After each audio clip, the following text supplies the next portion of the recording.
Okay, turtles. We are gonna pick up at episode 8, and I'm calling this one Here We Go Again.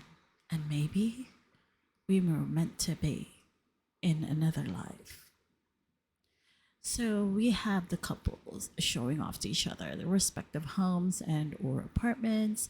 We start off with Chelsea and Jimmy. Chelsea showing off her apartments. Is it an apartment or a house? Which she shares with her equally energetic friend Tiffany. I mean, the girl had a lot of energy. But hey, she's excited. Don't you have that kind of energy when you're excited? They didn't show too much of Chelsea's place. Maybe because she shares it with her roommate, but we did see Jimmy's, which is a studio layout type of apartment, and impressively, is very organized and clean. He's got a small bar on wheels. I actually don't know what the proper term for that is, so don't throw tomatoes at me. With actual goblets and beer glasses. Who'da thunk? Who'da thunk? I know. I still remember the madness of having paper utensils, paper plates, and a collection of drawer items left behind by, one night stand partners from the past season. Was it 5? But hey, I digress. Kudos to Jimmy for keeping an adult apartment that's a sanctuary for him. Good job, dude. Good job. Now, if only we can, work on your facial expressions when you're hugging and or, you know, being affectionate with Chelsea. Yeah, that would really sell it to us. I'm just saying. Just saying. Then we have Jeremy's house. His house is immaculate. Like, he's got kitchen utensils. He is so OCD. He's got matching silverware. I mean, hello. The man can practically work as a home stager at this point. I mean, Laura does like touch on that, but oh my goodness. I mean, hello. He puts me to shame. And Laura thinks, as a joke though, it's giving her like serial killer vibes, but in a good way. I mean, look, we even see his CPAP machine, so he doesn't die in his sleep without air. And for those of you who needs to, wear one, more power to you and to your loved ones. I mean, it's not the sexiest thing to have, but hey, it's a medical device that helps you bring air into your lungs when you're asleep. So next we have Kenneth's house, and the first scene is Kenneth opening up the refrigerator, which is really nice. It's a nice fridge. Except there's only 5 different items inside. I thought I counted 5. 3 of which are liquid drinks. It's like 2 Gatorade and 1, what is it, Tropicana? Orange juice. And the freezer is empty. Is this Kenneth's house? Or is this his actual like Airbnb? I'm so confused. How Brittany was confused for sure being there in person. I get that they were going away to do the show. But there's nothing in the freezer? How long did you think you were gonna be gone for? And the interior of the refrigerator looked like it was just installed. You know, that like uber clean look when you just plug in a new refrigerator. Yeah, that's how it looked like to me. But wait, there's more. In the cupboards, Kenneth only has 2 spice bottles. And you live there? Bruh. Do you eat out every night for every single meal? Or do you not? I mean, do you have no need for a kitchen? Let's just get there. Let's just ask. But again, is this an Airbnb? I mean, oddly enough, Brittany is impressed. Girl, you must really love this man. You must really do, girl. And Kenneth, of course, has to have his phone in his hand to distract him. Like, okay, you have a beautiful fiance in front of you. Can she not distract you? I mean, at this point, I feel like Brittany, Kenneth, and his phone are in a love triangle. I'm just saying. So he proceeds to ask Brittany how she's feeling thus far about them, moving in together, yada yada. She begins to explain to him that he seems to have a wall up. Kenneth answers that he won't always be excited in the morning or have energy all the time. But dude, the telephone is literally becoming your fiance. I'm just saying. And I think Brittany was trying to be gentle and sensitive to his feelings. So she sounded like she was beating around the bush. She was trying to find the right words to tell him, I'm feeling neglected. I'm feeling like you don't need me here. Like you don't want me here. Like you're not in love with me anymore. Like I am just here because, and you're here because we are contractually obligated to be around each other. But hey, she didn't say that. I'm paraphrasing in my head. And before I forget, which I likely have already, probably, Clay's house is nicely kept as well. Kudos to Clay. Still AD? No. No. No. No. AD? No. He's organized. He surely didn't have a drawer for items one night stand gals have left in his house, or at least we didn't see that. So that's already a plus, and a plus. Some more. And the dude is a homeowner, guys. The producers did good with the men's living situations this season. Seriously. Except maybe the Airbnb. Yeah. Thing. I mean, I'd be like, yeah, we can. Is that an Airbnb? Anyway. But clap, clap, clap for them. Snap, snap, snap those fingers. Congrats to Clay for being a homeowner at this age. And I'm sure it's not easy. And it wasn't easy. But he did it. And I'm so, so, so glad for him. Now, we didn't get to see Laura's or AD's. Or did I miss those? I don't think so. No, I don't think so. Anyway, how domineering is Laura? Because how Laura is so domineering, sorry. I'm sure her home rivals that of Jeremy's. As for AD, I'm thinking more, hers is more like a laid back coastal zen sort of ambiance. I just get that feeling. Well, anywho, as the episode progresses, Chelsea is visited by her friends, plural, at Jimmy's and her now apartment. And they obviously wanted to know what made her decide on Jimmy. Yada yada. Get the tea, get all them deets, honey. And Chelsea opened up about Trevor. Trevor, you need a hug, boo. You need a hug. And of course, her friends wanted to know why Chelsea was not into Trevor's proposal.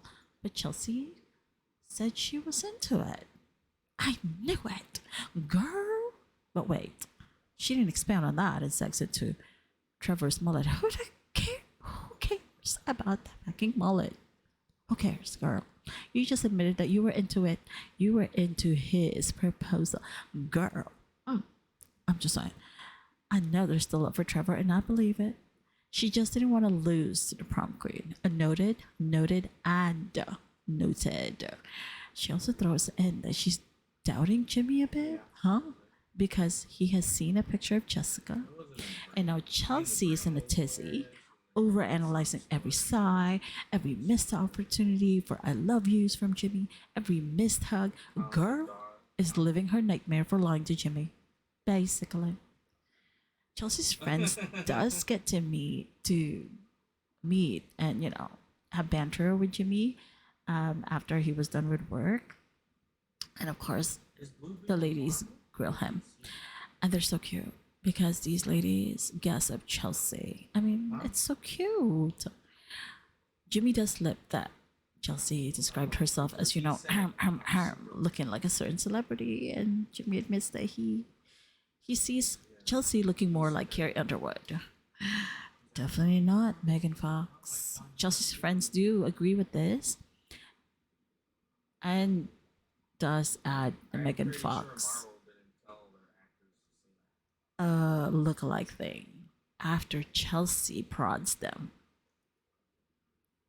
for more answers. I mean, like, Chelsea, girl, you gotta give it up at this point. Yeah, just because you have dark hair, you have blue eyes, and you have big boobs. No.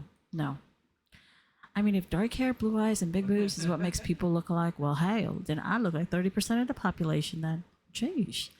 But hey, at least Jimmy redeems himself by saying that Chelsea's perfect. And she is his type, so there you go. Hopefully that compliment, sent her into like heaven. I don't know. But we also get to see Amy and Johnny, and they're my favorite couple. They are at Amy's place. It's very nice and neat, and it's huge. So they get started on talking about finances, which is always, always, always important. Johnny is dead set on getting a house. He doesn't see value in continuing to pay crazy amount in rent. And for her part, Amy does say her dad has been pressuring her to buy a home herself. Her lease ends next year with the apartment that she's in now. And she feels that since she and Johnny seem to be both financially ready to buy a home, then that would be the next step to do, is to start looking for a home together. Johnny is on board with that, and he also wants to retire early, like in his 50s, which means as frugally as possible is how they should live. Amy sounds like she's 50-50 on it, but it's like she prefers to be living in the present and enjoying what she has, and maybe like, cutting corners here and there. Johnny seems to be, for now at least, willing to meet halfway because he wants to live his life to, travel before the children come. But as far as the subject of children is concerned, that goal is 5 years from now. And the birth control thing is going to be their biggest hurdle. I mean, it appears to already be. He's worried about accidentally impregnating Amy and not being financially liquid to support a growing family. He doesn't want to repeat his own financially tight childhood with his own family. So now he's firm on not having a baby because they are financially liquid. I mean, the guy is staying away from Amy intimately just to make sure there would be none of that happening at all. As for Amy, though, she's not on contraceptives because, according to her, or she's not on contraceptives because of the issues that they bring into a woman's body. She does say that her OB has advised her that she may need to be on some sort of contraception because she's anemic and does get blood infusions. So, I mean, I'm not her doctor, so yeah. And I have to agree with the contraceptive thing because you're dumping foreign hormones into your body. So, yeah. But to her credit, she does bring up Johnny getting a vasectomy. So I'm like, yes, Gar, speak on it. Shoot, he can't be the only one harping about contraceptives here, there, everywhere. Why doesn't he just surprise you one day and tell you, honey, I got my tubes tied? Yes. Wouldn't that be the day? So we have now Kenneth and Brittany. He's having dinner-ish. I don't know if that was dinner, but they're both in the kitchen while he's having his dinner. Brittany's keeping him company, so cute. She brings up to Kenneth that he tried to wake her up at around like 1:30 a.m. when he knew she had to get up at 5:30 a.m. for work. Like that would certainly annoy me too. It seems like it's because Kenneth had gotten home just at that hour or just before that, and he wanted to tell Brittany goodnight. Sir, she's already asleep. If you wanted to just whisper goodnight, just whisper goodnight. Like you knew your fiance had to be awake and go to her job at 5:30 in the morning. What? He does try to like gloss over it by saying he let her go back to sleep but left all the lights on. What the hell? Who does that? That's like recuperating in your hospital bed, in your hospital room, only for the night shift residents to do their rounds and wake your ass up in the middle of the night just to ask you how you doing. For reals. And that is where it began. The steep descent for these two. And they just, the brakes stopped working. Brittany tells Kenneth that he hasn't been home any, and she tried to say this in a joking manner, and Kenneth's demeanor changes. He wanted to make sure that that statement was clarified, that the reason why he was late coming home was that because he had lunch with his mentor. He got his hair twisted. He was in contact with Brittany for each of those transitions, and he was like checking on work or something. He also wanted to reiterate to her that one night of getting home late should not shift Brittany's perspective on Kenneth based on that. But that's not the only thing, though. You've been cold towards her. For her part, Brittany tried to explain carefully, with respect to Kenneth's feelings, how she's been feeling in this relationship and his lack of fire for her. Of course, they were waiting to be intimate after they wed. There seems to be this coldness from him towards her, like they're in the Antarctic or something. But then again, if you were in the Antarctic, wouldn't you want to be like huddled up and like getting warm together? I'm just saying. Anyway, for his part, Kenneth feels like the issue is with Brittany. That she's the only one feeling this way because it's one-sided, according to him. Now that is gaslighting her. Holy damn. Do you I mean, sir.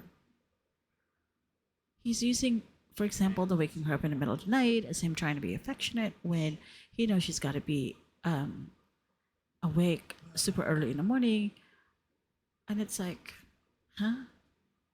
He goes in further. He's got to be more like she has to be more introspective of her role and the parts she plays and this quote unquote lack of affection or intimacy issue she's bringing up to him. Wow, Kenneth. Well, nobody expected that from you at all. I'm not kidding. We really thought you were so much better than that. Damn. Wow. You barely kiss her. There's no makeouts. Maybe even less hugs. How is that supposed to make her feel? Hello, sir. Of course you'd feel like your fiance is not in love with you. Darn. And Kenneth doesn't even offer an apology. He took that and finally got his out. He had his foot out the door before their honeymoon was over and needed more validation from Brittany that she is an overanalyzing drama queen so he can sign off on their relationship ultimately. I am speechless. Just speechless. And then he continues that he will continue to love and support Brittany. That speech was like, it came out of his nose. Did he really need to add more salt to her like open wounds already? Dude, you didn't need to. That's just, wow. It's so freaking cold. Like you have the audacity to do that to her. That was just, wow. Yeah. It's like Christians doing it to another Christian, you know? Just saying. Just saying. Yeah. Yeah. Like she didn't matter more than the hours of showtime they shared on our screens. Just the callousness of it. And that fucking phone. He casually calls his friend to let him know that he's coming over and that he's just going to pack his things. And Brittany is literally 2 feet away from him, crying her eyes out. Bruh. It really, truly just sounded to me like you already had this talk with your friends and you just needed one more push from Brittany to go overboard so you don't come out looking like the jerk. Like you wanted her to just, you know, talk to you again for like, I don't know how many more times that you're being cold, that you're not being receptive of her affection. So then you can just say, I'm out. That was the last thing, the last straw. Well, you surely do now. And then you had the nerve to ask her for a hug when you just broke her heart in a million pieces before our very screens. Is this Shake 2.0? I forget his season, but damn. But this dramatic encore resumes with our resident queen at insecurity, Chelsea. Oh my god. The green-eyed monster returns to complain about how little Jimmy has been paying her attention. including not complimenting her enough, not telling her I love you enough, not giving her enough attention. It's just not fracking enough. For his part, Jimmy did say he hurt his lip, so it hurts for him to talk much because, lips stretching or whatever, and obviously kiss much, which Chelsea says she knows. So she's aware that he currently has this injury on his lips, so he can't really be like, kissing on her and things like that. Maybe give her a hug and stuff. And it may be even more difficult for him to have to speak. Obviously, he's probably sucked it up for work, but if Chelsea can just give him a little bit of leeway for that. He goes on to explain that he was busy, but always tries to be affectionate with her, and he listed off the numbers of times he's done so in that day alone. Like, damn. Does Chelsea have like a board that like you check off somewhere in your apartment? Like, ooh, I've done this for her. Ooh, I've done. Wow. And then finally, we get to the point of Chelsea's green-eyed monster insecurity session. It's because Jessica had apparently, her picture had apparently been seen by Jimmy, and she feels Chelsea feels that upon seeing Jessica's picture, Jimmy may have, had a change of heart, or at least rethinking his decision. Boom. That's the real issue. Chelsea, girl, you need real friends. Real friends. Real friends who will tell you exactly the issues you're having in your relationships are your own doing. You are a whiny, insecure, overgrown toddler. You are sucking the air out of the room with your whininess and like clinginess and insecurity. And yes, Jimmy and the rest of the viewers see you as just clinging. Just seriously, it's not rude. It's pointing out exactly your actions. And your action has a correct terminology for it, clinging. I mean, at least you didn't rattle off all the other things. You're so self-insecure that nothing else matters but your own feelings and view of the world. And not doing yourself any favors when you know this show is aired worldwide, girl. You chose this situation by starting on a lie. Not your bed is made. Go lie in it. Or come clean. Apologize to Jimmy for lying and to try and make amends. Or don't. I don't fault Jimmy for leaving for his own apartment for the night to sort through his feelings. Seriously, he needed it. Jeez nuts. But wait. Did y'all think that was the last of the drama for this episode? Hell no. Because I wasn't expecting this. We have Jessica appearing on our screens with Laura as they meet up at a restaurant to discuss their shared experience. Of course, Jessica admits to having taken 2 whole days before she communicated with her daughter after she left the show. Wait? Is this the same daughter that you were missing badly while you were in the pods? I'm confused. So why did you take 2 whole days to communicate with her? You could have at least said, girl, I'm back, blah, blah, blah. May not be home yet, but I wanted to let you know that I'm, something. I mean, you haven't communicated with your kid for like a week or 2 weeks. I don't know how long you were in there in the pods, but you're not rushing to see them at home. I'm just, okay. Maybe I thought they were closer than they are. It's just odd. Moving along with Laura. Laura's still pressing for more Jimmy news. And I don't even know why she's so interested, but hey, why not? It's good TV. Enough said. Jessica does admit that she saw Jimmy's profile because he sent her a friend request on Instagram the day after the couples got back from their honeymoon. Hot damn. Okay, Jimmy, don't be all sneaky now. And for her part, Jessica took a few hours to think it over, but by then, Jimmy had rescinded his request. So it seems she's excited that he reached out, and it's still into the dude. My God. And Laura, who I thought was friends with Chelsea, also. I'm so confused. The girl is here playing the mole between these two ladies. Laura, girl, stop trying to make these two happen. For all of Chelsea's insecurities, she's still the fiance. to Jimmy, which obviously Laura is fully aware of. So I didn't feel the need for Laura to continue to probe and rehash the Jimmy x Chelsea x Jessica love triangle. But I suppose this is her way of leading us viewers and Jessica to the news that she's about to share with her, which is that Sarah Ann, her love triangle nemesis and the pods for Jeremy's affection, has reached out to Jeremy. Apparently, Sarah Ann decided to DM Jeremy and hinted that if he happens to have a change of heart, reach out to her. Damn! The drama of this season is just off the charts for real, darlings. The snakes